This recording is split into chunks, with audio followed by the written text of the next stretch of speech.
আসসালামু আলাইকুম। আশা করি সবাই ভালো আছেন। আমি আল্লাহর রহমতে অনেক ভালো আছি।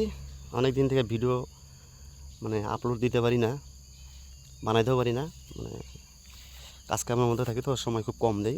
আর ওইদিকে তেমন মন মানুষই দেয় না আর কি, আপলোড বা ভিডিও বানাবো খুব কম দেই আর কি। তো যে কথাগুলো বলার জন্য আসলাম আর কি, বাংলাদেশের রাজনীতির কথা বলি। এই যে 2000 বা 3000 মানুষ যে 5ই আগস্টে যে দুনিয়াতে চলে গেল, ওই হাসিনা সরকার চলে যাওয়ার পরে, চলে যাওয়ার আগে যেদিন থেকে মানুষগুলো চলে গেল, আপনারা দেখেন তো এই চান্দিচুলা বান্দির ফোলাগো বর্তমান বাংলাদেশের রাজনীতি করে, এখন কোনো টেনশন আছে নাকি? এই মানুষগুলোতে খুন করলো যে বান্দির বাচ্চারা, তাকেও কোনো বিচার আছে নাকি? তাকেও বিচার না কইরাই খালি নির্বাচন দাও, খালি ইলেকশন দাও।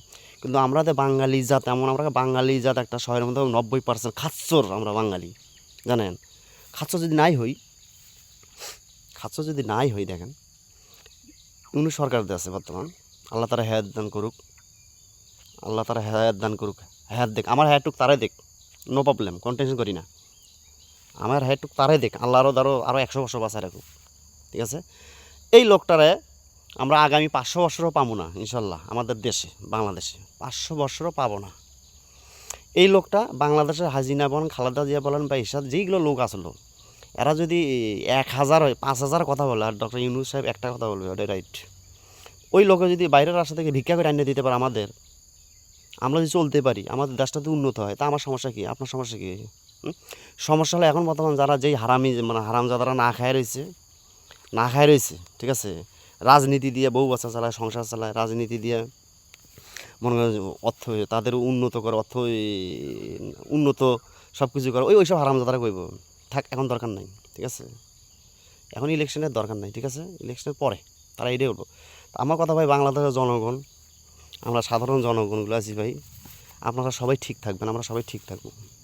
এই সরকারের প্রয়োজনে 5,000 জায়গায় 10 বছর রেখে দেবো ইনশাল্লাহ। এই সরকারে 10 বছর রেখে দেবো, তবু আমরা এই সরকারে কখনো বিদায় ঘন্টা বাজাবো না, ঠিক আছে? এই জিনিসটা সবসময় রাখবেন।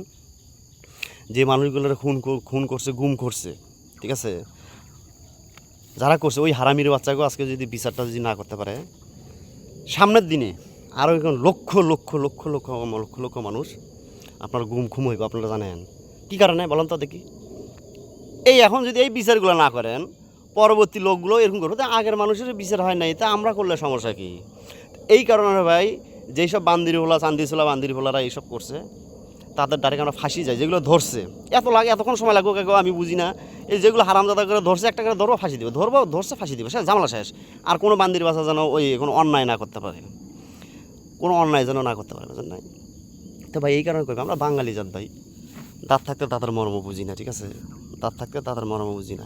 এখন ডক্টর ইউনূস সাহেব যদি এখন যদি বাইরে থেকে ভিক্ষা করে আনিয়ে দিতে পারে আমার ঘরে, যেসব মনে করেন ওর নিচের পদের লোকগুলো আছে, এরা যদি আবার কিছু না করে, ওই ভিক্ষার টাকা দিয়ে যারা যদি বাংলাদেশ উন্নত না করে, তো ইউনূস সাহেবের তো কিছু করার আছে। যেসব চান্দির উপর যেসব মনে করেন ওই উপদেষ্টার মধ্যে ভালো আছে, মন্দ আছে, যারা করতে পারে না, যেখানে উন্নত করতে পারতেছে না, কাজ করতে পারতেছে না, ওই সব চান্দির ফোলা করে জুতা দিয়ে বাইরে ওরা বাদ দিয়ে আরও হাজার হাজার আমার বাংলাদেশের লোক আছে, হাজার হাজার লক্ষ লক্ষ কোটি কোটি লোক আছে, দেশে ভালোবাসে, দেশের মানুষে ভালোবাসে, দেশের উন্নত চায়, তার বাইরের দেশে নিয়ে যা বউ বাচ্চা রেখে দিয়ে আসবে না, ঠিক আছে? ওই ধরনের লোক কোটি কোটি আছে, তাদের দিয়ে নতুন আমি উপদেষ্টা বানাইবেন, তাদের উপদেষ্টা বানাইলে সবচেয়ে ভালো হবে, ঠিক আছে? যাই হোক ভাই, কী কম দুঃখের কথা ভাই, ছোট মানুষ বড় বড় কথা কইতেছি, ঠিক আছে? যাক, যা আমার আসলে খবর আমি তাই বললাম, ঠিক আছে? সবাই ভালো থাকবো, কথা ভুল হয়ে থাকলে মাফ করে দেবেন সবাই, ঠিক আছে? আর এই লোকটা, এই সরকারটা সবাই রাখার চেষ্টা করবেন, সবাই রাখবো আমরা ইনশাল্লাহ, মন প্রাণ দিয়া দেখবেন ইনশাল্লাহ। দেখেন আমার দেশটা যদি দেখবেন ঠিকই মালয়েশিয়ার মতন হয়ে গেছে, ঠিক আছে? সবাই ভালো থাকবেন।